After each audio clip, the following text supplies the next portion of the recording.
Karınca Günlükleri YouTube kanalına hoş geldiniz. Uzun zamandır Instagram'da yeni kraliçe karınca buldum. Ne yapmam gerekiyor tarzında sorular geliyordu. Bu video bununla ilgili olacak. Ayrıca rehber serisinin ikinci videosu olacak. Birinci video kraliçe karıncayı nasıl buluruz? Şuralarda bir yerlerde kart çıkacak. O kartta link olacak. Oradan izleyebilirsiniz kraliçeyi nasıl bulacağınızı. Bu ikinci bölüm. Bundan sonra ilk işçiler çıktı ne yapmalıyım tarzında bir üçüncü bölüm olacak. Sonrasında artık rehber serisinin devamını getiririz bir şekilde. Şimdi ilk önce kraliçe karıncanın yaşayacağı ortamı hazırlamamız gerekiyor. Bunun için kullanacağımız en ideal malzeme tüp. Ama şöyle bir şey var. Siz mesela daha önce hiç kraliçe karınca bulmadınız. Muhtemelen elinizde tüp bulunmayacaktır o yüzden. Tüp sipariş ettiniz. Gelmesi bir hafta sürebilir, 2 hafta sürebilir. Ne olacağı belli olmaz. O yüzden ilk başta kraliçe karınca bulduğunuzda 1 veya 2 haftanla geçici bir süreliğine pet şişenin içinde besleyebilirsiniz. Peki pet şişede nasıl yapacağız? Pet şişede şöyle olacak. Bir miktar pamuğu pet şişenin içine bırakıyorsunuz ıslatıp. Yani şu kadar bir şey yeterli olur. Tamamen suyla dolu olacak içi. İçine bırakıyorsunuz şişenin. Şişenin kapağına da ufak böyle iğne ucu kadar delikler açıyorsunuz. Mesela şu iğnenin ucu falan iyi. Hani deliklerin amacı içeri hava girmesi. Bunun içine su doldurmamızın amacıysa şimdi birazdan yapacağız. Şuraya kadar normalde su koyuyoruz bunun içine. Hem nem oluştursun hem de su ihtiyacını karşılasın diye. Şişede tabanına su koyup üstüne pamuk basmak biraz zor olur. Çünkü geniş bir tabanı var. Bu boyutta bir pamuk ortalama 1-1,5 hafta şişenin içinde hiç kurumadan duracaktır. Bu da tüplerimiz gelene kadar kraliçe karıncayı sorun olmadan beslememizi sağlayacaktır. Tamam, şimdi bu kısmı atlayalım ve tüpünüzün var olduğu senaryoya geçelim. Yapacağımız şey tüpü belli bir kısmına kadar su ile doldurmak. Tüp 16'ya 160 olarak geçiyor. Yani 16 santim uzunluğunda ve 16 milimetre çap genişliği var. Böyle bir tüpe sahipseniz ortalama yarısına kadar, hatta yarısından biraz daha az kısmını suyla doldurabilirsiniz. Zaten pamuğu da basınca yaklaşık şu kadarlık bir alan kullanım dışı kalacak. Geri kalan da kraliçe karınca için yeterli olur. Ben şimdi göstermek için şırıngayla veriyorum. Suyu direkt içine dökebilirsiniz, fark etmiyor. Bu su içme suyu veya arıtma suyu olabilir. Çeşme suyu kullanmak çok doğru olmayabilir. Çünkü içinde bakteri vesaire kalıyor.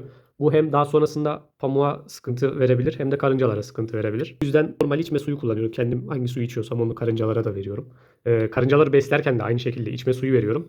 Herhangi bir şekilde çeşme suyu kullanmıyorum. Yaklaşık şu kadarı falan yeterli olur. Şöyle göstereyim. Daha fazla da koyabilirsiniz, daha az da koyabilirsiniz. Çünkü bazı cinsler nemi daha fazla isterken bazı cinsler hiç istemiyor. Örneğin Gramatogasterler yanlış bilmiyorsam nemi daha az istiyorlar. Çünkü bunlar normalde ağaç kavuklarında yaşayan karıncalar. Ve hani kuru ağaç kavuklarında zaten ne kadar nem olabilir. Ama mesela bir Camponotus, bir Messor o kadar az nem istemiyor olabilir. Bu yüzden dediğim gibi bunu ayarlarken karıncanızın türüne, cinsine göre de ayarlayabilirsiniz. Şimdi suyu koydum. İçme suyu olduğunu zaten söyledik. Pamuğu da ne çok kalın olacak şekilde ne de çok ince olacak şekilde ayarlıyorum. Şöyle bir pamuk. Şurada pislik var. Bu sonra bizi rahatsız eder. Alalım. Kameradan izleyince biraz zor oluyor hareketler. Pamuğu iyice sıkıştırarak sokuyorum. Yani yatay yapıp böyle şey yapmayın. Yani şu sıkışsın, yani anladınız mı mevzuyu? Şimdi biraz ittirelim. Bu kısımda herhangi bir sorun yok. Ancak şu suyla ilk temas ettiği yere geldiğiniz zaman pamuğu hızlıca bastırıyorum. Bunun sebebi, eğer yavaş yavaş yaparsanız şurada kabarcıklar oluşuyor. Eğer yavaş yavaş basarsanız, hatta onu da göstereyim. Şöyle kalan suyu dolduralım. Bu su biraz az ama sorun değil. Gerçi pamuk oraya kadar yetişecek mi bakalım bir. Bu arada bu pamuk doğal, yani ne kadar doğala yakın olursa o kadar iyi olur. Bazı pamuklar kokulu falan oluyor. Kokulu kimyasal parfümlü pamuklar oluyor. Bunları tabii ki de kullanmamanız gerek. Çünkü dediğim gibi bu suyla karışacak. O içindeki kimyasalı suya bulaştırıp daha sonrasında karıncalarınıza sıkıntı yaratacaktır. O yüzden standart herhangi bir şekilde kokusu olmayan doğal pamuk kullanıyoruz. Şimdi yavaş yavaş sokacağım. Bakın zaten görüyorsunuz. Ben yavaş yavaş ittirdikçe su aşağı iniyor. Çünkü pamuk çekiyor suyu. Gördüğünüz gibi. Pamuk suya battı ve kocaman bir boşluk oluştu. Bu pamuk çok büyük ihtimalle daha sonrasında su kaçıracaktır. Hatta şu an kaçırmaya başladı bile. Hani şu dip kısımlarına su indi. Daha sonrasında da kaçıracaktır muhtemelen. O yüzden dediğim gibi hani bir de şuna bakın. Dümdüz, tertemiz. Bu şekilde pamuğu düzgünce soktuktan sonra şurada su görünüyordur umarım.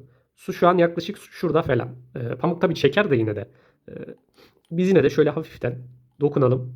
Suyu iyice bu tarafa alsın ucuna doğru. Çünkü karınca, mesela karıncayı buraya koyuyorsun abi. Su daha şurada. Hayvan burada cebelleşiyor buradan suya ulaşmak için. Gerek yok. Karıncanın da canını sıkmaya gerek yok. Şöyle pamuk uç kısmı nemlenecek kadar içeriye doğru hafiften vura vura ittiriyorum. Bu kadar yeterli olacaktır. Yani tertemiz, süper, 10 numara bir tüp oldu. Herhangi bir şekilde su falan kaçıracağını zannetmiyorum. Şu ana kadar hiç kendi hazırladığım tüplerden su kaçıran olmadı zaten. Birkaç tane farklı yerden gelenler vardı. Birkaç koloni.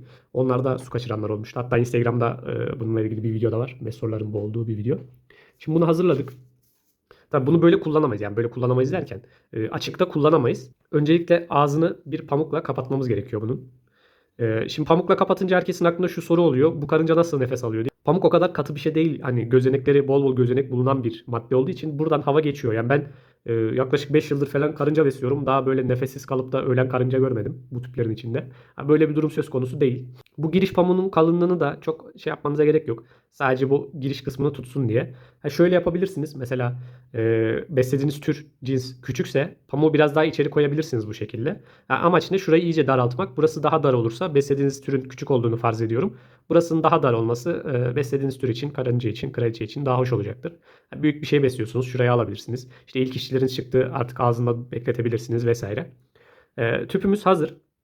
Buna ekstra olarak şuradaki kağıtları görüyorsunuz. Ben asetat kullanmıyorum. Çünkü bakmak istediğim zaman açıp bakıyorum zaten.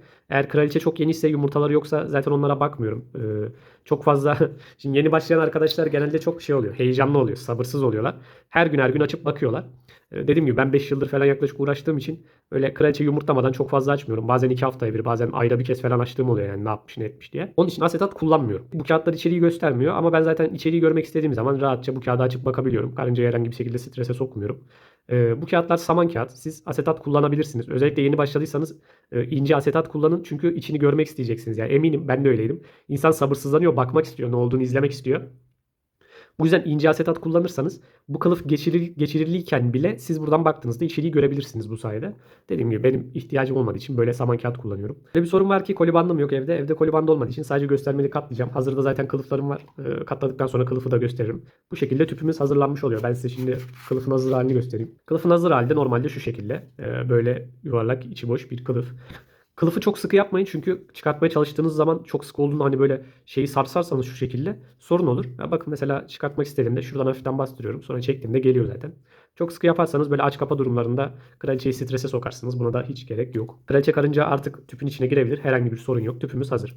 Kraliçe karıncayı içine yerleştirdiğimiz varsayıyorum. Kraliçemiz şu an burada. Şimdi abi bu tüpü götürüp de mermerin üstüne, yere, işte betona vesaire bırakmayın. Çünkü karıncalar soğuk ortamı çok fazla sevmezler. Yani sevmezler derken şöyle. Soğuk ortamda yumurtlamak istemeyecektir. Soğuk ortam oluştuğu zaman kış uykusu dediğimiz moda geçmek isteyecektir.